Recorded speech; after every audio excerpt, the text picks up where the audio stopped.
Good morning, my guys, and welcome back.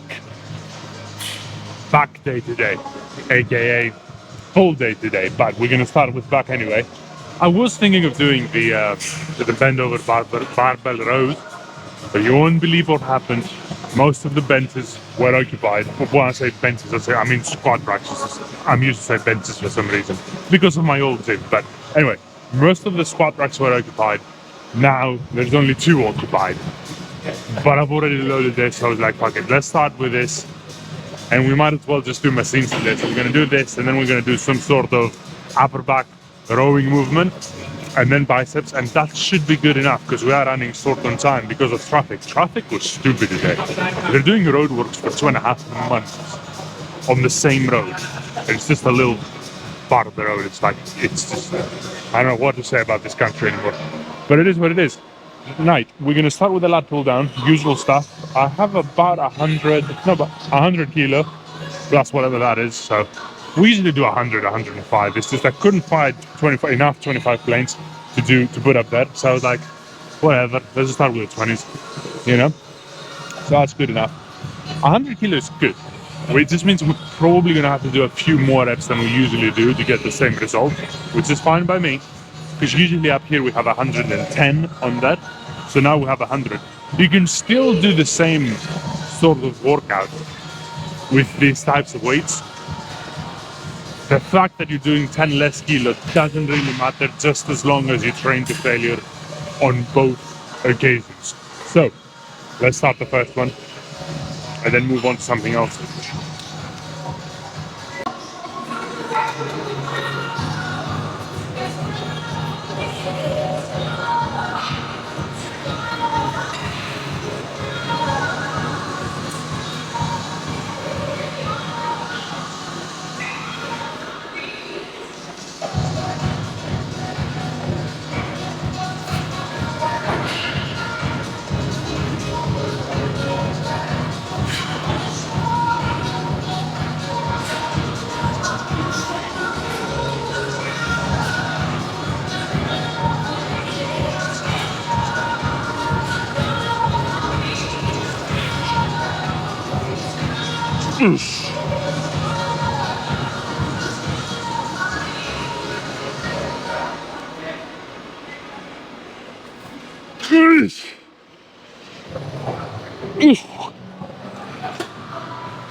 And as expected, more we did.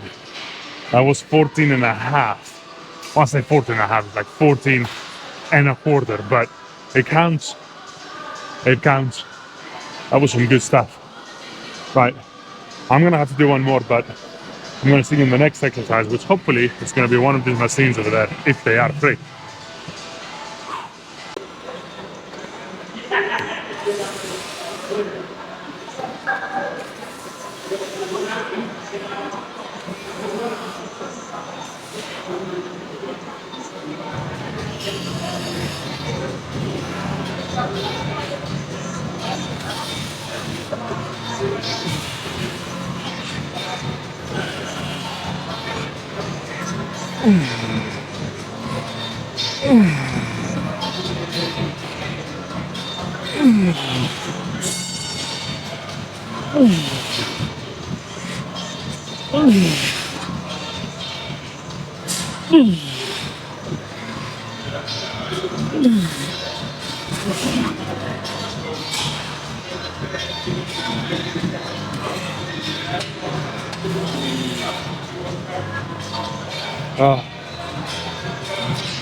You know what's the fucked up thing?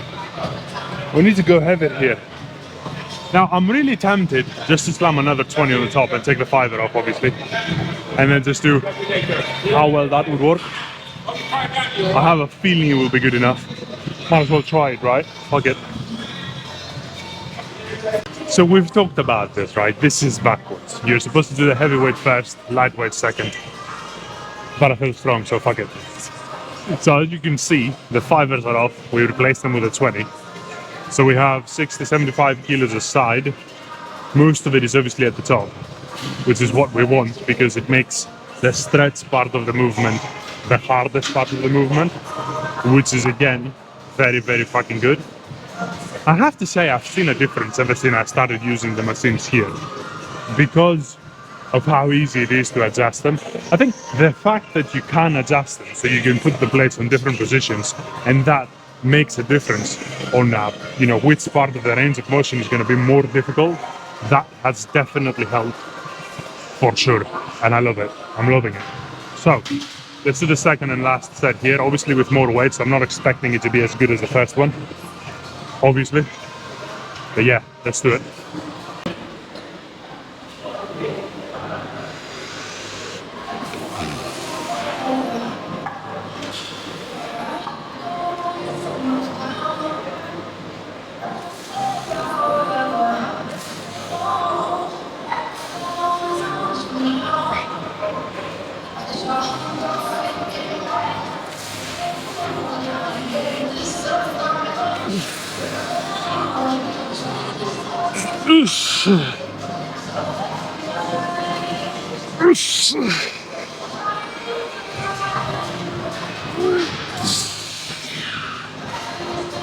Oh, fuck me.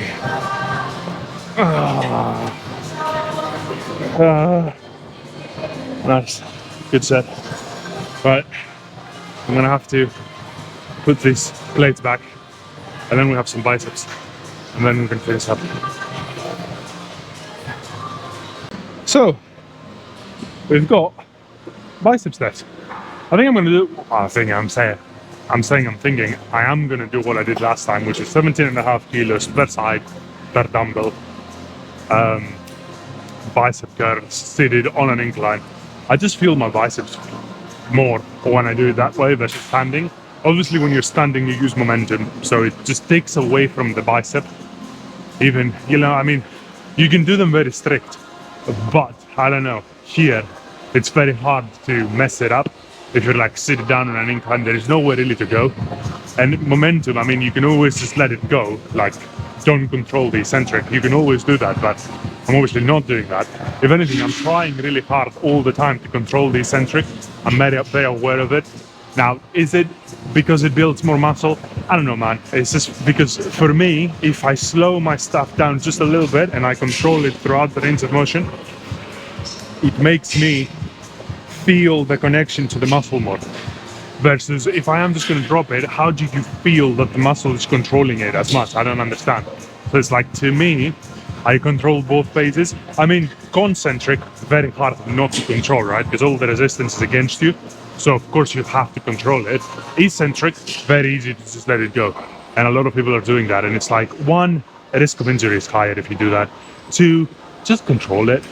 Why not? Like it's still part of the range of motion. It's still part of the rep, right? So it's like, just do it.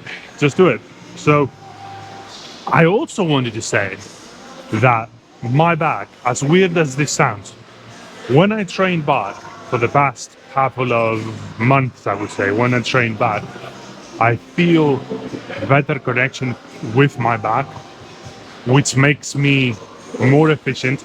Therefore, I'm able to do less and less work. But the work that I do is more high output, if that makes sense. It's more like, I don't know, the volume, there's more volume there because I do a lot of reps, a lot of good quality controlled reps. And I can tell that the muscle that I'm targeting is doing the movement, which is great. And one of the things that helped me a lot is actually not, straps is kind of like a necessity after a while, in my opinion, but it's like, what helped me, I think it was Phil Heath who said it in one of his videos. He basically said, when you pull, think that you're pulling from your elbow back. Because a lot of people are pulling in a weird way, right? They just, I don't know how to explain this, but they pull in a weird way when they do pulling movements. Versus if you're thinking that you're pulling from the elbow back, so your whole thing is that elbow moves to the back. It just makes your chest proud all the time, and then you really squeeze on the back. because you don't really care about moving the weight. You don't bicep curl it, you don't use rear delts, you don't use whatever other thing you're using. You're just pulling and you're thinking elbow back, and it always works for back. So no matter what you do, either it be lat pull down or a row exercise, if you just think that everything else stays fixed and the only thing that's moving is my elbows back, it just makes the exercise so much better. Try it, trust me, you will love it. Now, we have biceps. So let's just finish off this workout with biceps. I'm obviously going to do 2 sets. This is going to be the first of the 2. I'm going to film this. I'm not going to film the second one. So you know how this goes now.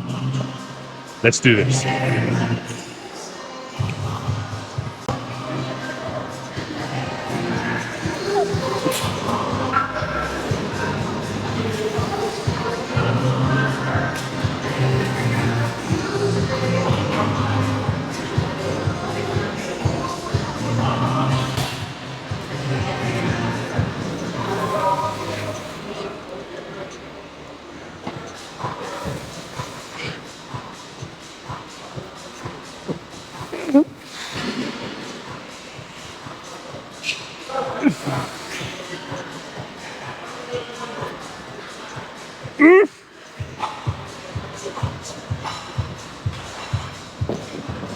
Oh, that was nice. Okay, so this is gonna be up. That was a hard workout, but I loved it so much. It's just when your focus is there and you just really focus on what you're doing and the muscle that you're trying to get big. It's just so good. So, and I loved it. It was heavy, it was controlled, everything was there. Everything was right. I wanted to say, sometimes there are certain exercises, or at least in my experience, in my own body, there are certain exercises that benefit from heavier weight versus more reps. Biceps are one of them. So now I do 17.5 kilos dumbbells per arm, of course. And I do reps with them. I do about 8 reps. And that's all I can do, right? I go to failure. About 8 to 10 reps is what I can do. Max 10. I don't think I've ever done 10 unless I did it now, which I doubt. But the point is, the heavier dumbbell works better for my bicep because I feel the soreness. Although I'm only doing 2 sets, I feel the soreness 2 days after, which to me is a good indication that I've done something to the bicep, right? And for those of you who say, well, soreness is not an indication for hypertrophy because it just indicates fatigue. If you get fatigued with 2 sets of biceps, you have issues. Right? Like, come on now. So it's not fatigue, it's not overtraining. It cannot be overtraining when I do 2 sets. It's just not. Overall, throughout the week, I'm actually doing 4 sets of biceps, which if you think about it, it's actually not a lot. But the point is, I'm moving heavy weight and I'm moving it to failure. So every single set is to failure. And it's like when I see my biceps, I'm like, they're good. They're good. Like I'm seeing a difference. They feel stronger, they feel sore. And every time they feel sore, after a couple of days, they just look bigger for some reason. So it's good, trust me. But the point is, certain muscle groups, for me, again, in my experience, in my own body, work better with slightly lower load, more reps, higher volume. And some others, like my biceps, work better if I do higher weight and a little bit less volume. It's just the way that it is. Because I've tried the whole, grab the 10 kilos, grab the 12.5 kilos and just do reps until I can't anymore. It doesn't, I don't know, it just doesn't work as good for me. But heavier dumbbells definitely work a lot better for me. Again, this is just a personal thing, right? Your biceps might be the exact opposite. So just try and sort of go from a trial and error aspect and just see what works and what doesn't work, and then just stick to the thing that works, obviously, right? It really is as simple as that. And if you can enjoy it at the same time, perfect. You found the formula for success in the bodybuilding world anyway. So, with that being said, we're gonna wrap it up, and I'm gonna see you tomorrow with some push stuff, chest, triceps, delts, usual stuff. Till then, peace, and I'm out.